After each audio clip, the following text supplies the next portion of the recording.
प्रथम मी आदरणीय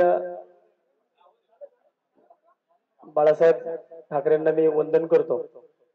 आयुष्यामध्ये 1992 साली पहिल्यांदा कात्रज परिसरामध्ये शिवसेनेचा शाखा प्रमुख झालो।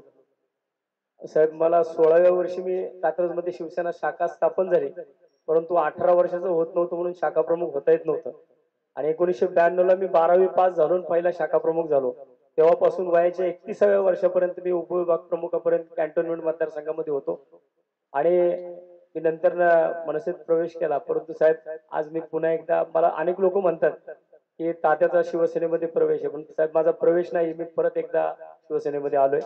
आणि आता या ठिकाणी जसं आता राऊत साहेबांनी सांगितलं, राऊत साहेबांच्या मार्गदर्शनात, आयर साहेबांच्या मार्गदर्शनात, तुमच्या आशीर्वादानुसार पुणे शहरामध्ये साहेब भविष्यामध्ये माझ्यासोबत आता दोन्ही शाखा शहराध्यक्ष आहेत, संपूर्ण नगरसेवक गेले 15 वर्ष सातत्याने मी महानगरपालिकेमध्ये असल्यामुळं शहराचा विरोधी पक्षनेता होतो। प्रशासनासोबत माझं अतिशय चांगलं काम आहे आणि भविष्यामध्ये या 10 नगरसेवकांचे साहेब भविष्यात आपल्याला मिनिमम आतापर्यंत जेवढे नगरसेवक नव्हते 25 पेक्षा जास्त नगरसेवक त्या पुणे महानगरपालिकेमध्ये आम्ही सर्वजण मिळून शहरामध्ये एक ताकद उभी करू, एवढं आज सांगतो। आणि आपण मला या ठिकाणी पुन्हा एकदा शिवसेनेमध्ये बोलवलं। माझे जवळजवळ 17 शाखा अध्यक्ष, 5 उपविभाग अध्यक्ष, 1 शहराध्यक्ष, 2 सचिव, महिला आघाडीच्या 5 शाखा अध्यक्ष, यांच्या सर्वांसह मी आज या ठिकाणी जे पदावरती होते, 12 मार्चला ज्या दिवशी मी महाराष्ट्र नवनिर्माण सेनेचा राजीनामा दिला, त्याच दिवशी या सर्व लोकांनी माझ्यासोबत पक्षाचा राजीनामा दिला